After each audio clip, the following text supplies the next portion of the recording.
नमस्कार विद्यार्थी मित्रों, आज આપણે ઇલેક્ટ્રોન અનુરાગી એરોમેટિક વિસ્થાપન પ્રક્રિયામાં ઇલેક્ટ્રોન અનુરાગી વિસ્થાપન પ્રક્રિયાની સક્રિયતા અને વિસ્થાપિત સમૂહની હાજરીની સ્થાન નિર્દેશક અસરનો અભ્યાસ કરીશું। બેન્ઝીનમાં 6 હાઇડ્રોજન પરમાણુ સમતુલ્ય હોવાથી बेंजीन में જ્યારે મોનો વિસ્થાપન કરવામાં આવે ત્યારે મોનો વિસ્થાપિત નિપજનો એક જ સમઘટક મળે છે। એટલે કે અહીં ઇલેક્ટ્રોન અનુરાગી પ્રક્રિયા જ્યારે દાખલ કરવામાં આવે ત્યારે 6 હાઇડ્રોજન પરમાણુ સમતુલ્ય હોવાથી મોનો વિસ્થાપિત નિપજનો એક સમઘટક મળે છે। આ મોનો વિસ્થાપિત निपज અને એનો એક જ સમઘટક મળે છે। પરંતુ જ્યારે દ્વિતીય વિસ્થાપન કરવામાં આવે ત્યારે એટલે કે હવે મોનો વિસ્થાપિત નિપજ મળ્યા બાદ જ્યારે તેમાં દ્વિતીય વિસ્થાપન કરવામાં આવે ત્યારે એટલે કે બીજો ક્રિયાશીલ સમૂહ દાખલા તરીકે X દાખલ કરવામાં આવે ત્યારે મોનો વિસ્થાપિત બેન્ઝીનમાં 1 2 3 4 અને 5 હાઇડ્રોજન પરમાણુ રહેલા છે। આ 5 હાઇડ્રોજન પરમાણુની आसपासનું रासायनिक वातावरण ने आधारे 3 प्रकाરમાં વર્ગીકૃત કરી શકાય। આ બંને વિસ્થાપિત સમૂહની નજીકમાં રહેલા 1 2 સ્થાનમાં રહેલા ઓર્થો, જ્યારે વિસ્થાપિત સમૂહથી 1 3 સ્થાનમાં રહેલા સ્થાનને આપણે મેટા સ્થાન અને 1 4 સ્થાન એટલે કે પેરા સ્થાન। આમ દ્વિતીય વિસ્થાપન કરતો 3 પ્રકારના સમઘટકો શક્ય છે, ઓર્થો, મેટા અને પેરા।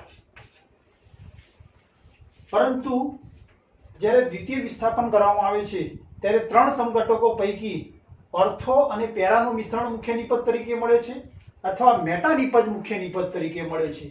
આમ સ્થાન નિર્દેશક અસરને આધારે ક્રિયાશીલ સમૂહને 2 પ્રકારમાં વહેંચી શકાય। ઓર્થો પેરા નિર્દેશક સમૂહ જે ક્રિયાશીલ સમૂહ દ્વિતીય વિસ્થાપન દરમિયાન નવા દાખલ થનાર સમૂહને ઓર્થો અને પેરા સ્થાનમાં દાખલ થવા પ્રેરે છે તેને ઓર્થો પેરા નિર્દેશક સમૂહ તરીકે ઓળખવામાં આવે છે। મેટા નિર્દેશક સમૂહ તો જે ક્રિયાશીલ સમૂહ નવા દાખલ થનાર સમૂહને મેટા સ્થાનમાં 1 3 સ્થાનમાં દાખલ થવા માટે પ્રેરે છે તેવા क्रियाशील समूह ने मेटा निर्देशक समूह तरीके ओळखवामां आवे छे। आ वातथी स्थान निर्देशक असरनी हवे मोनो विस्थापित बेन्जीननुं ज्यारे द्वितीय विस्थापन करवामां आवे छे त्यारे इलेक्ट्रॉन अनुरागी विस्थापन प्रक्रिया ए बेन्जीननी सरखामणीमां झड़पी थशे के धीमी थशे एटले के सक्रियतानो आधार ए मोनो विस्थापित बेन्जीनमां रहेला क्रियाशील समूह पर रहेलो छे। तो सक्रियता ने आधारे આપણે 2 પ્રકારમાં વર્ગીકૃત કરી શકાય। સક્રિયકારક સમૂહ એક્ટિવેટિંગ ગ્રુપ અને અક્રિયકારક સમૂહ।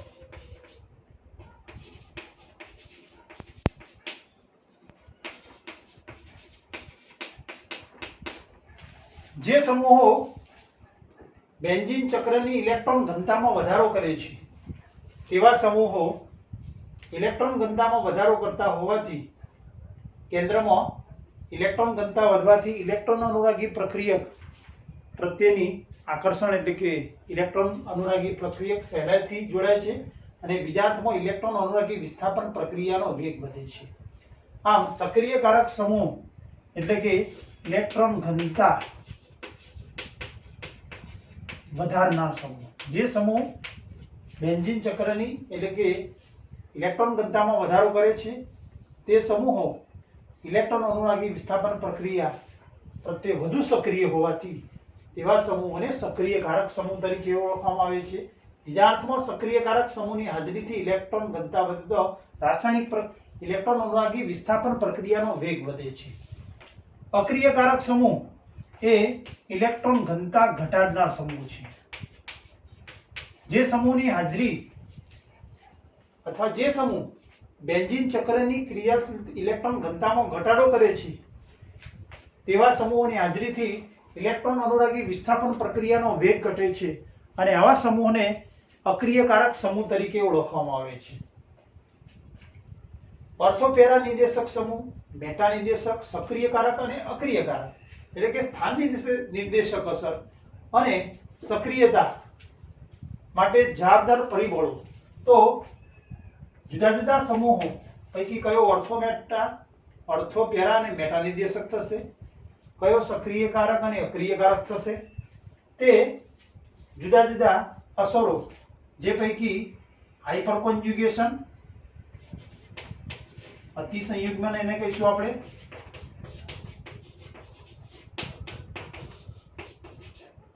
ત્યારબાદ સંસ્પંદન, રેઝોનન્સ અને પ્રેરક અસર ને આધારે કોઈ પણ ક્રિયાશીલ સમૂહ એ સ્થાન નિર્દેશક અસર અને સક્રિયતા નક્કી કરીશું. સૌપ્રથમ આલ્કાઇલ સમૂહ આપણે લઈએ તો આલ્કાઇલ સમૂહમાં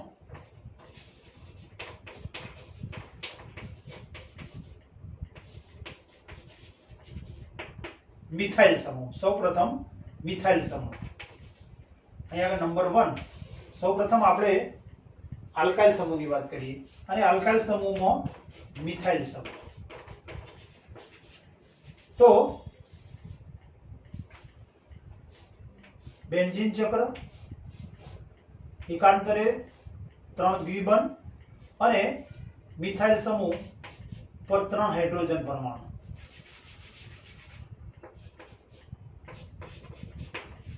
તો મિથાઇલ સમૂહ એ નો કાર્બન એ sp3 કાર્બન છે અને બેન્ઝીન ચક્રનો કાર્બન એ એક દ્વિબંધ ધરાવે છે એટલે કે sp2 કાર્બન છે અને sp2 કાર્બનની s ગુણ વધુ હોવાથી -i અસર જોવા મળે છે એટલે કે અહીં CH3 સમૂહ એ +i અસરને લીધે એક તો ઇલેક્ટ્રોન દાતા તરીકે વર્તે છે, ચક્રની ઇલેક્ટ્રોન ઘનતામાં વધારો કરે છે. બીજું કે હાઇપર કોન્જ્યુગેશન, દ્વિબંધ ધરાવતા કાર્બનની નજીકનો કાર્બન જેને આલ્ફા કાર્બન તરીકે ઓળખી શકાય અને આલ્ફા કાર્બન ઉપર જો ઓછામાં ઓછો એક હાઇડ્રોજન પરમાણુ હોય તો નો બોન્ડિંગ રેઝોનેશન એટલે કે હાઇપર કોન્જ્યુગેશન એક વિશિષ્ટ પ્રકારની સંસ્પંદન ઘટના જોવા મળે છે. અહીં મિથાઇલ સમૂહમાં બેન્ઝીન ચક્રની ના કાર્બનની નજીકનો કાર્બન એ આલ્ફા કાર્બન ને આલ્ફા કાર્બન ઉપર 3 હાઇડ્રોજન પરમાણુ હોવાથી 3 સંસ્પંદન સૂત્રો શક્ય છે. 3 + 1 4. તો જેમાં સિગ્મા કાર્બન હાઇડ્રોજન સિગ્મા બંધનું ઇલેક્ટ્રોન યુગ્મ સંસ્પંદનમાં ભાગ લે છે અને આ પ્રકારની રચના થાય છે. જેમાં કાર્બન હાઇડ્રોજન સિંગલ બોન્ડ અને આ હાઇડ્રોજન પરમાણુ એ H+ તરીકે કાર્બન હાઇડ્રોજન વચ્ચે ડબલ બોન્ડ અને પાઈ ઇલેક્ટ્રોનનું ડીલોકલાઇઝેશન થાય એટલે ઓર્થો સ્થાનની અંદર ઋણ વીજભાર અને આ પ્રકારની હાઇપર કોન્જ્યુગેશનને લીધે એક સંસ્પંદન સૂત્ર મળશે. ત્યારબાદ ચક્રમાં પાઈ ઇલેક્ટ્રોનનું ડીલોકલાઇઝેશન અને અબંધકારક ઇલેક્ટ્રોન યુગ્મનું ડીલોકલાઇઝેશન થશે ત્યારે પાઈ ઇલેક્ટ્રોન અહીં સ્થાનીકૃત થશે અને આ પ્રકારની બીજી સંસ્પંદન રચના જોવા મળશે. ચક્રમાં પાઈ ઇલેક્ટ્રોનનું ડીલોકલાઇઝેશન થશે અને અહીં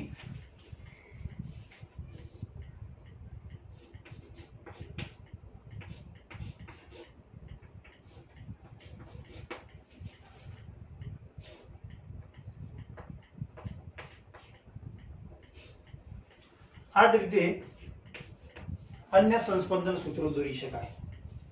આમ મિથાઇલ સમૂહમાં sp3 કાર્બન sp2 કાર્બન સાથે જોડાયેલો છે એટલે +i અસર જોવા મળે છે અને +h અસર હાઇપર કોન્જ્યુગેશનને લીધે ચક્રની અંદર ઓર્થોની અંદર બીજું આવશે એમાં ઓર્થોની અંદર એટલે કે બે સૂત્રોમાં ઓર્થોમાં અને એકમાં પેરાની અંદર. બીજા અર્થમાં મિથાઇલ સમૂહની હાજરીથી પ્લસ હાઇપર કોન્જ્યુગેશનને લીધે ઓર્થો અને પેરા સ્થાનમાં ઇલેક્ટ્રોન ઘનતા વધે છે અને ઓર્થો અને પેરા સ્થાનમાં ઇલેક્ટ્રોન ઘનતા વધતી હોવાથી નવો દાખલ થનાર ઇલેક્ટ્રોન અનુરાગી પ્રક્રિયક કે જે ઇલેક્ટ્રોન ઉણપ ધરાવે છે તે ઓર્થો અને પેરા સ્થાનમાં દાખલ થાય છે જે જગ્યાએ ઇલેક્ટ્રોન ઘનતા વધુ છે. પરિણામે મિથાઇલ સમૂહ એ +I અને +H બે અસરો દર્શાવે છે. બંને અસરોને લીધે તે ઇલેક્ટ્રોન +I અસરને લીધે ઇલેક્ટ્રોન દાતા સમૂહ તરીકે અને +H અસરને લીધે તે ઓર્થો પેરા નિર્દેશક સમૂહ તરીકે વર્તે છે. આ વાત થઈ મિથાઇલ સમૂહ. જો મિથાઇલ સમૂહનો કાર્બન એટલે કે આલ્ફા કાર્બન ઉપર જો હાઇડ્રોજન ન હોય, દાખલા તરીકે આ પ્રકારનો તૃતીયક બ્યુટાઇલ સમૂહ હોય તો ચક્રની નજીકનો કાર્બન આલ્ફા કાર્બન ઉપર એક પણ હાઇડ્રોજન નથી. પરિણામે અહીં હાઇપર કોન્જ્યુગેશન સંસ્પંદન જોવા મળશે નહીં. એટલે કે હાઇપર કોન્જ્યુગેશન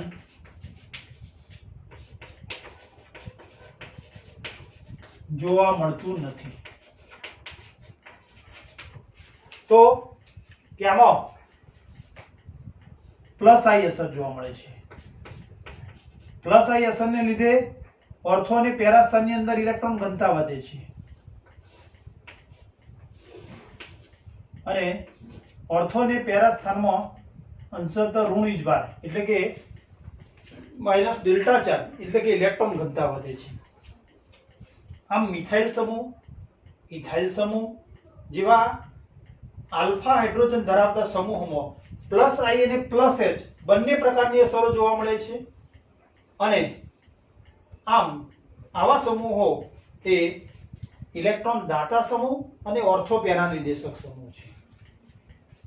આલ્ફા હાઇડ્રોજન ન ધરાવતા આલ્કાઇલ સમૂહો હાઇપર કોન્જ્યુગેશન નામની સંસ્પંદન ઘટના જોવા મળતી નથી, પરંતુ +I પ્રેરક અસરને લીધે ઇલેક્ટ્રોન દાતા સમૂહ તરીકે અને ઓર્થો અને પેરા સ્થાનમાં ઇલેક્ટ્રોન ઘનતા વધારતા હોવાથી ઓર્થો પેરા નિર્દેશક સમૂહ તરીકે વર્તે છે. આમ સંસ્પંદનમાં વિશિષ્ટ પ્રકારની સંસ્પંદન અસર હાઇપર કોન્જ્યુગેશન અને +I અસર ફક્ત આલ્કાઇલ સમૂહ દર્શાવે છે.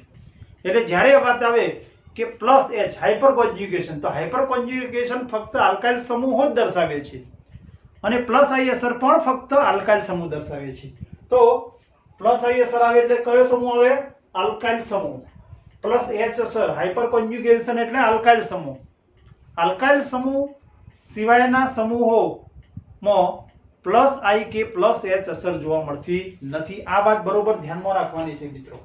તો આ વાત પ્રથમથી આલ્કાઇલ સમૂહ કે આલ્કાઇલ સમૂહ એ સક્રિય કારક ઇલેક્ટ્રોન ઘનતા વધારનાર સમૂહ, સ્થાન નિર્દેશક અસરની અંદર ઓર્થો પેરા નિર્દેશક સમૂહ એટલે કે મિથાઇલ સમૂહ. કોઈ આલ્કાઇલ સમૂહ હાજર હોય ત્યારે દ્વિતીય વિસ્થાપન કરીએ ત્યારે ત્રણ સમઘટકો પૈકી ઓર્થો અને પેરા મુખ્ય નિપજ તરીકે મળે છે. આમ મિથાઇલ સમૂહ કે કોઈ પણ આલ્કાઇલ સમૂહ એ ઓર્થો પેરા નિર્દેશક સમૂહ છે અને ઇલેક્ટ્રોન ઘનતા વધારતા હોવાથી તે સક્રિય કારક સમૂહ છે. પરિણામે બેન્ઝીન કરતો આલ્કાઇલ સમૂહ ધરાવતા મોનો વિસ્થાપિત બેન્ઝીનની ઇલેક્ટ્રોન અનુરાગી વિસ્થાપન પ્રક્રિયા ઝડપી થશે. બીજા અર્થમાં આપણે કહી શકવું હોય, દાખલા તરીકે બેન્ઝીન અને ટોલ્યુઇન. ટોલ્યુઇનમાં બેન્ઝીન ચક્રો પર CH3 સમૂહ છે, તો બેન્ઝીન અને ટોલ્યુઇનની ઇલેક્ટ્રોન અનુરાગી વિસ્થાપન પ્રક્રિયાની સરખામણી કરીએ તો બેન્ઝીન કરતો ટોલ્યુઇન એ ઇલેક્ટ્રોન અનુરાગી વિસ્થાપન પ્રક્રિયા ઝડપી આપે છે, કારણ કે તેમાં ઇલેક્ટ્રોન દાતા CH3 સમૂહ રહેલો છે અને ઇલેક્ટ્રોન દાતા CH3 સમૂહની હાજરીને લીધે ઇલેક્ટ્રોન ઘનતા વધતો વિસ્થાપન પ્રક્રિયાનો વેગ વધે છે. તો અહીંયા આગળ આપણે લખી શકીએ કે બેન્ઝીન, ત્યારબાદ જો બેન્ઝીન ચક્રમાં ડીએક્ટિવેટિંગ ગ્રુપની હાજરી હોય, અક્રિયકારક સમૂહની હાજરી હોય, અહીંયા આગળ આપણે લખીએ ડીએક્ટિવિટી, બીજા અર્થમાં અક્રિયકારક સમૂહ, અક્રિયકારક સમૂહ, ડીએક્ટિવેટિંગ ગ્રુપ. તો ડીએક્ટિવેટિંગ ગ્રુપની હાજરી હોય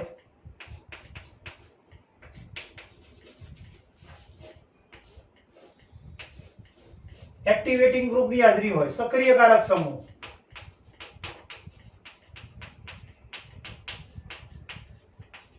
તો ઇલેક્ટ્રોન અનુરાગી એરોમેટિક વિસ્થાપન પ્રક્રિયાનો વેગ વધે છે. સક્રિયકારક સમૂહની હાજરી શું કરે છે? ઇલેક્ટ્રોન ઘનતા વધારે છે. પરિણામે ઇલેક્ટ્રોન ઘનતા વધતા ક્રિયાશીલતા વધે છે.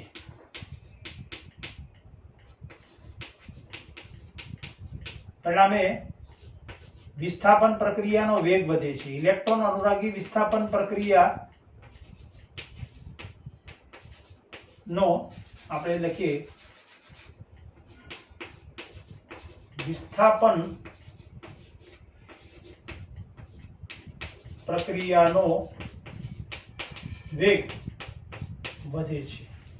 જ્યારે અહીંયા આગળ ઇલેક્ટ્રોન ઘનતા અક્રિયકારક સમૂહની હાજરી હોય તો ઇલેક્ટ્રોન ઘનતા ઘટે છે અને પરિણામે ક્રિયાશીલતા ઘટે છે. ચક્રની ક્રિયાશીલતામાં ઘટાડો થાય અને પરિણામે પ્રક્રિયા વેગ ઘટે છે. તો ચલો આપણે પહેલા લખીશું કે ઓર્થોપેરા નિર્દેશકમાં તો મિથાઇલ સમૂહ, આલ્કાઇલ સમૂહ બધા કેવા આવશે? ઓર્થોપેરા નિર્દેશક. સક્રિયકારક સમૂહ આવશે આલ્કાઇલ સમૂહ. ચલો ઓકે. હવે બીજો આપણે લઈએ ઇલેક્ટ્રોન દાતા સમૂહની આપણે વાત કરી રહ્યા છીએ. તો આલ્કાઇલ સમૂહ પહેલા લઈ લીધો. હવે અબંધકારક ઇલેક્ટ્રોન યુગ્મ ધરાવતા સમૂહો કે જેમાં હેલોજન સિવાયના સમૂહો. તો હેલોજન સિવાયના અબંધકારક ઇલેક્ટ્રોન યુગ્મ લોન પેર ધરાવતા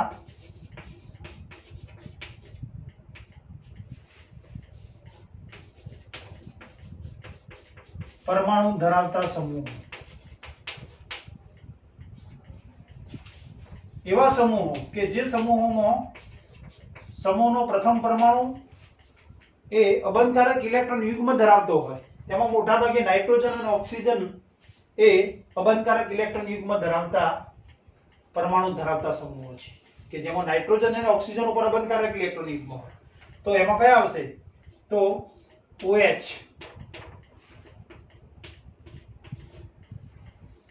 આલ્કોક્સી OHR, NH2 એમોનિયાના એક હાઇડ્રોજનનું વિસ્થાપન કરીએ તો NH2 primary amine, NHR, NR2, NR3,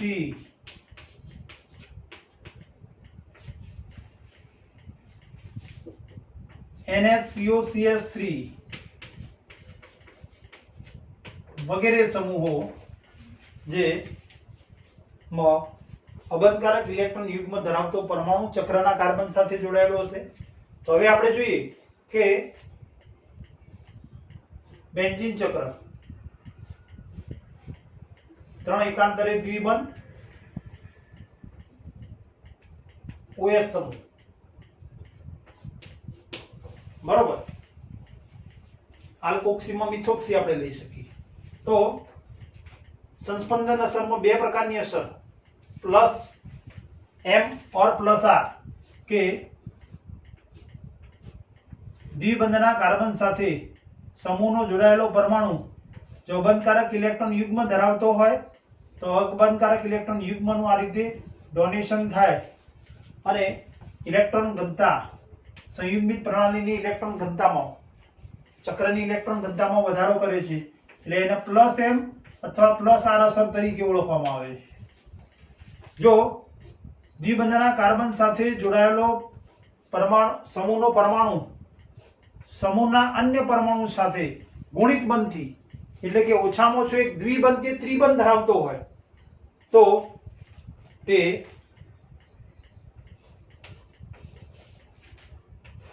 આ પ્રકારે ઇલેક્ટ્રોન ઘનતામાં ઘટાડો કરે છે અને આ અસરને -m કે -r અસર તરીકે ઓળખવામાં આવે છે.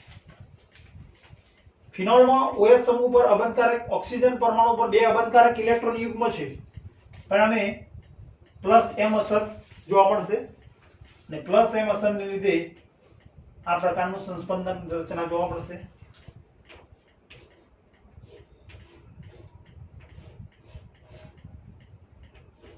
જેમાં ઓક્સિજન કાર્બન પરમાણુ વચ્ચે એક દ્વિબંધયુક્ત સૂત્ર પ્લસ વીજભાર, બે અબંધકાર, એક અબંધકારક ઇલેક્ટ્રોન યુગ્મ, ઓર્થો સ્થાનની અંદર ઋણ વીજભાર. ત્યારબાદ બીજું સૂત્ર જોવા મળશે જેની અંદર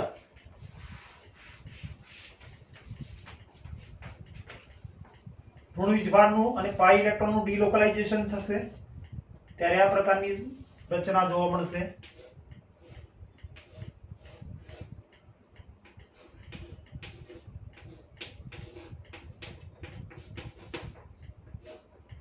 પેરાસ્થાનની અંદર ઋણ વીજભાર અહીં દ્વિબંધ આવશે. હવે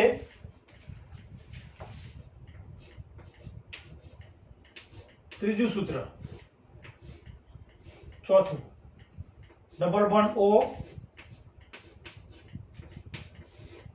ફક્ત ચક્રમાં હવે ડિલોકલાઇઝેશન થશે, બાકીના સૂત્રોમાં કાર્બન ઓક્સિજન વચ્ચે દ્વિબંધ.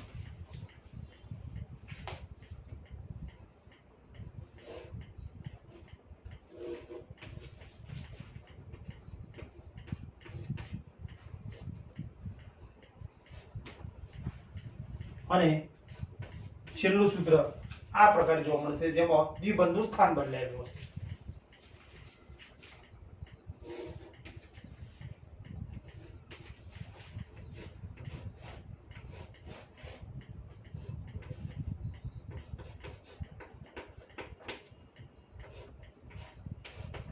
અહીં આ સૂત્રોમાં આપણે જોઈ શકીએ છીએ કે +m અસર અથવા +r અસરને લીધે 1, 2 અને 3 સૂત્રોમાં ઓર્થો સ્થાનમાં, અહીં પેરા સ્થાનમાં, આ સૂત્રમાં ઓર્થો સ્થાનમાં, એટલે કે બે ઓર્થો સ્થાનની અંદર અને પેરા સ્થાનમાં ઋણ વીજભાર એટલે કે ઇલેક્ટ્રોન ઘનતા વધે છે. આમ ઓર્થો પેરા સ્થાનમાં ઇલેક્ટ્રોન ઘનતા વધતી હોવાથી OH સમૂહ એ ઓર્થો પેરા નિર્દેશક સમૂહ તરીકે વર્તે છે. એ જ રીતે OR, NH2, NHR, NR2 વગેરે સમૂહો માટે પણ આ પ્રકારે સંસ્પંદન સૂત્રો દોરીએ ત્યારે ઓર્થો અને પેરા સ્થાનમાં ઇલેક્ટ્રોન ઘનતા વધતી હોવાથી આ બધા જ સમૂહો એ ઓર્થો પેરા નિર્દેશક સમૂહ તરીકે વર્તે છે. એટલે આગળ આપણે લખવું હોય તો OH, NH2, NR બધા કેવા થશે? ઓર્થો પેરા નિર્દેશક સમૂહ. તદુપરાંત અહીં +m અસરને લીધે ઇલેક્ટ્રોન ઘનતા વધારે છે. કાર્બન કરતા ઓક્સિજનની વિદ્યુત ઋણતા વધુ હોવાથી -I અસર. આમ બે વિરોધી અસર જોવા મળે છે. -I અસર અને +m અસર જોવા મળે છે. પરંતુ -I અસર કરતો +m અસર એ ડોમિનન્ટ છે.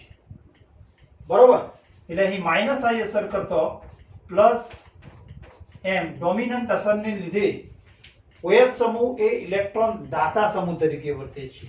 એટલે OH સમૂહ એ ઓર્થો પેરા નિર્દેશક સમૂહ અને સક્રિયકારક સમૂહ તરીકે વર્તે છે. તે જ રીતે આ બધા જ સમૂહો OH, OR, NH2, NHR, NR2, NR3, NHCO, CH3 વગેરે સક્રિયકારક સમૂહો છે. બીજા અર્થમાં આ સમૂહોની હાજરી જ્યારે હોય ત્યારે બેન્ઝીનની સરખામણીમાં તેમની ઇલેક્ટ્રોન અનુરાગી વિસ્થાપન પ્રક્રિયા ઝડપી થાય છે. એટલે આગળ આપણે કેવું હોય કે બેન્ઝીનની સરખામણીમાં ફિનોલ, એનિલીન, OR બરાબર મિથોક્સિલ લીધો હોય તો એનિસોલ વગેરેની ઇલેક્ટ્રોન અનુરાગી વિસ્થાપન પ્રક્રિયા બેન્ઝીનની સરખામણીમાં ઝડપી હોય છે. હેલોજન સમૂહ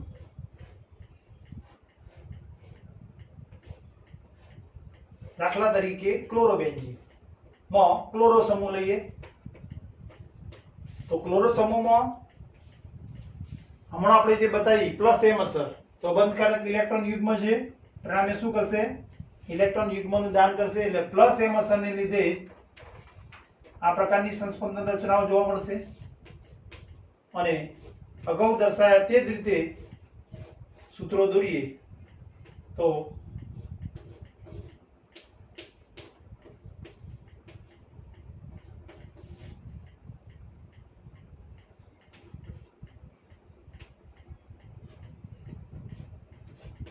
આ જ રીતે હવે ચક્રમાં પાઈ ઇલેક્ટ્રોન એ અબંધકારક ઇલેક્ટ્રોન યુગ્મનું ડિલોકલાઇઝેશન કરીએ તો ઓર્થો અને પેરા સ્થાનની અંદર ઇલેક્ટ્રોન ઘનતા વધે છે. આમ પ્લસ m અસરને લીધે ઓર્થો અને પેરા સ્થાનમાં ઇલેક્ટ્રોન ઘનતા વધતો હેલોજન સમૂહ એ ઓર્થો પેરા નિર્દેશક સમૂહ તરીકે વર્તે છે. એટલે અહીંયા આગળ આપણે વાત કરીએ કે બધા જ હેલોજન સમૂહ એ ઓર્થો પેરા નિર્દેશક સમૂહ છે.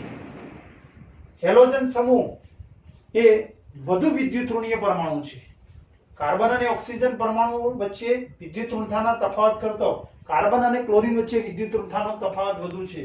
આમ ક્લોરીન પરમાણુ વધુ વિદ્યુત ઋણીય છે, એટલે એમાં માઇનસ આઈ અસર જોવા મળે છે. અને તે બે વિરોધી અસર ધરાવે છે, પ્લસ એમ અને માઇનસ આઈ. તો અહીં માઇનસ આઈ અસર એ સક્રિયતા નક્કી કરે છે. હેલોજન સમૂહમાં માઇનસ આઈ અસર એ સક્રિયતા નક્કી કરે છે, જ્યારે પ્લસ એમ અસર એ સ્થાન નક્કી કરે, સ્થાન નિર્દેશક અસર છે અથવા સ્થાન નક્કી કરે છે. બરોબર. તો પ્લસ માઇનસ આઈ અસરને લીધે હેલોજન સમૂહ એ અક્રિયકારક સમૂહ છે, એટલે કે ઇલેક્ટ્રોન ઘનતા ઘટાડે છે. અને પ્લસ એમ અસરને લીધે તે ઓર્થો પેરા નિર્દેશક સમૂહ તરીકે વર્તે છે. આમ ક્લોરોબેન્ઝીન ની ઇલેક્ટ્રોન અનુરાગી વિસ્થાપન પ્રક્રિયા એ બેન્ઝીનની સરખામણીમાં કેવી થશે? ધીમી થશે. ગુણિત બંધ ધરાવતા સમૂહ કે જેમાં સમૂહનો પ્રથમ પરમાણુ સમૂહના અન્ય પરમાણુ સાથે ઓછામાં ઓછા એક પરમાણુ સાથે દ્વિબંધ કે ત્રિબંધથી જોડાયેલો હોય એવા સમૂહો NO2, CHO,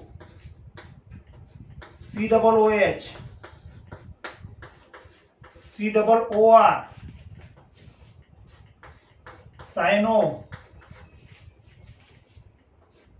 SO3H વગેરે સમૂહોની CONH2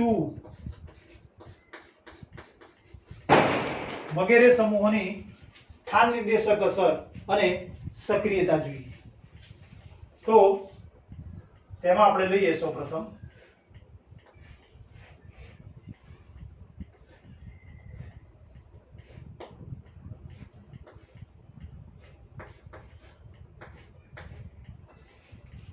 આલ્ડીહાઇડ, બેન્ઝાલ્ડીહાઇડ.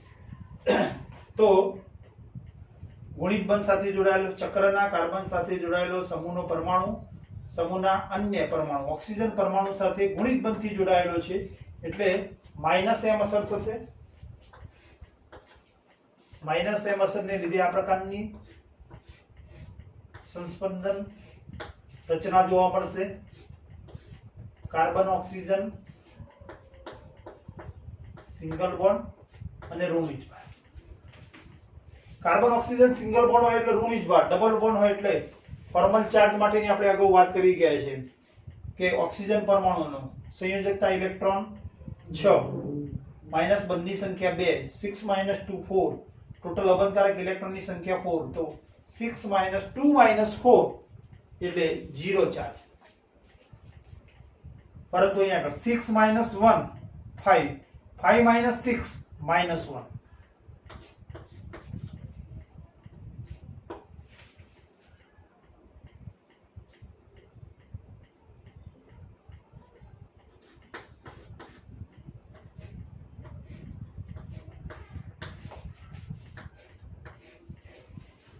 પાઈ ઇલેક્ટ્રોનનું ડિલોકલાઇઝેશન થાય, પરિણામે આ કાર્બન ધન વીજભારિત એટલે કે ઇલેક્ટ્રોનની ઉણપ વાળો થશે. ત્યારબાદ ઉપર આ સમૂહ એમને એમ જ રહેશે, ડબલ બોન્ડ CH અને O માઇનસ.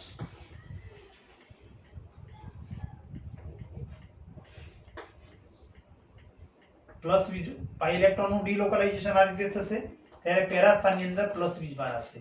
આ જ રીતે અન્ય સંસ્પંદન સૂત્રો દોરીએ એટલે એક સૂત્રમાં ઓર્થો સ્થાનની અંદર પણ આવશે. એટલે બે સૂત્રોમાં ઓર્થો સ્થાનની અંદર, એકમાં પેરા સ્થાનની અંદર ધન વીજભાર. અને ધન વીજભાર એટલે ઇલેક્ટ્રોનની ઉણપ. આ ગુણિત બંધ ધરાવતા સમૂહોની હાજરી હોય ત્યારે -m અસરને લીધે ઓર્થો અને પેરા સ્થાનની અંદર ઇલેક્ટ્રોન ઘનતામાં ઘટાડો થાય છે. બીજા અર્થમાં ઓર્થો અને પેરા સ્થાન કરતાં મેટા સ્થાનમાં ઇલેક્ટ્રોન ઘનતા વધે છે, અને પરિણામે આવા સમૂહોની હાજરી હોય ત્યારે મેટા સ્થાનમાં ઇલેક્ટ્રોન ઘનતા ઓર્થો પેરા સ્થાન કરતાં વધુ હોવાથી આવા સમૂહોની હાજરી હોય ત્યારે નવો દાખલ થનાર સમૂહ એ મેટા સ્થાનમાં દાખલ થાય છે. બીજા અર્થમાં આ સમૂહો એ મેટા નિર્દેશક સમૂહો છે.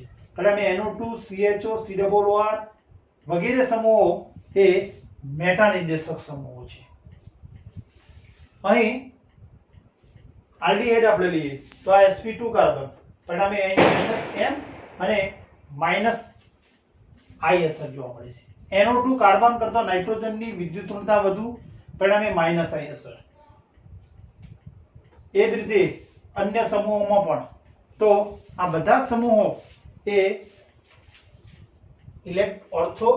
મેટા નિર્દેશક સમૂહો અને ચક્રની ઇલેક્ટ્રોન ઘનતા ઘટાડતા હોવાથી અક્રિયકારક સમૂહો છે. પરિણામે અહીં આગળ આપણે લખો મેટા નિર્દેશક સમૂહમાં તો NO2 SO3H CHO આલ્ડીહાઇડ વગેરે આ બધા સમૂહો એ મેટા નિર્દેશક સમૂહો છે. એટલે કે નાઇટ્રોબેન્ઝીનનું નાઇટ્રેશન કરીએ તો મેટા ડાયનાઇટ્રોબેન્ઝીન મળશે, નવો દાખલ થનાર સમૂહ મેટા સ્થાનમાં થશે. અને આવા સમૂહોની હાજરી એ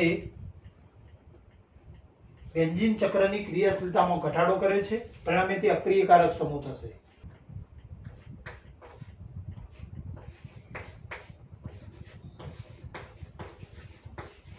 CH3 સમૂહ ટ્રાયહાલો મિથાઇલ ગ્રુપ, દાખલા તરીકે CCl3 ટ્રાયક્લોરોમિથાઇલ સમૂહ. તો ટ્રાયક્લોરોમિથાઇલ સમૂહમાં વિશિષ્ટ પ્રકારની રિવર્સ હાઇપર કોન્જ્યુગેશન જોવા મળે છે.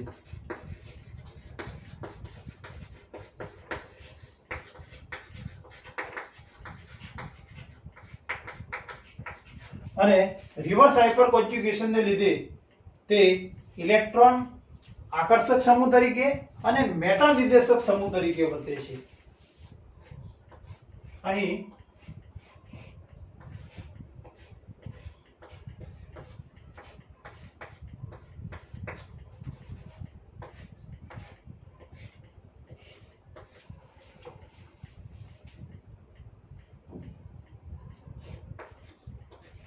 પરિણામે ધન વીજભાર આવશે.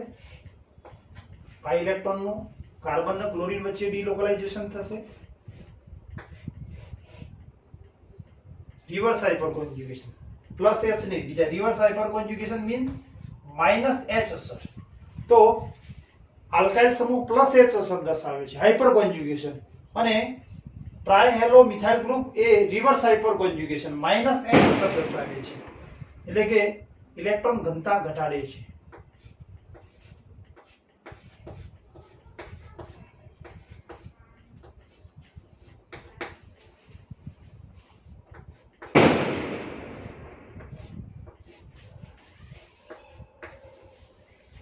આ જ પ્રકારે અન્ય સંસ્પંદન સૂત્રો દોરીએ કે જેમાં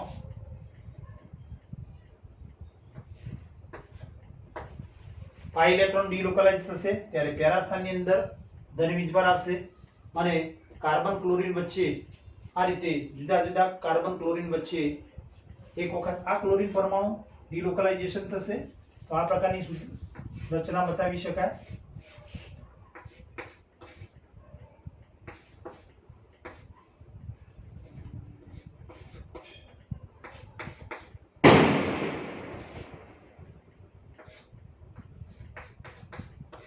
આમ ઓર્થો પેરા સ્થાનની અંદર ઇલેક્ટ્રોન ઘનતામાં ઘટાડો થાય છે, અને પરિણામે તે બીજા અર્થમાં ઓર્થો પેરા સ્થાનમાં ઇલેક્ટ્રોન ઘનતા ઘટે છે, કમ્પેરિઝનમાં મેટા સ્થાનમાં ઇલેક્ટ્રોન ઘનતા વધુ હોવાથી CCl3 એટલે કે ટ્રાયહેલોમિથાઇલ ગ્રુપ એ મેટા નિર્દેશક સમૂહ તરીકે વર્તે છે, CH3 ગ્રુપ. અને રિવર્સ હાઇપર કોન્જ્યુગેશનને લીધે ઇલેક્ટ્રોન ઘનતા પણ ઘટાડતા હોવાથી તે અક્રિયકારક સમૂહ તરીકે વર્તે છે. એટલે CH3 અક્રિયકારક સમૂહ. બીજા અર્થમાં અહીં CH3 મેટા નિર્દેશક અને અક્રિયકારક સમૂહ. એટલે અહીં આપણે લખ્યું છે બધા જ મેટા નિર્દેશકો, એમાં CH3 પણ આવી ગયો. તો અહીં આપણે લઈએ કે હેલોજન સમૂહ સિવાયના બાકીના બધા જ સમૂહો એ સક્રિયકારક સમૂહ તરીકે વર્તે છે, જ્યારે હેલોજન સમૂહ અને બાકીના બધા જ મેટા નિર્દેશક સમૂહો એ અક્રિયકારક સમૂહ તરીકે વર્તે છે. આમ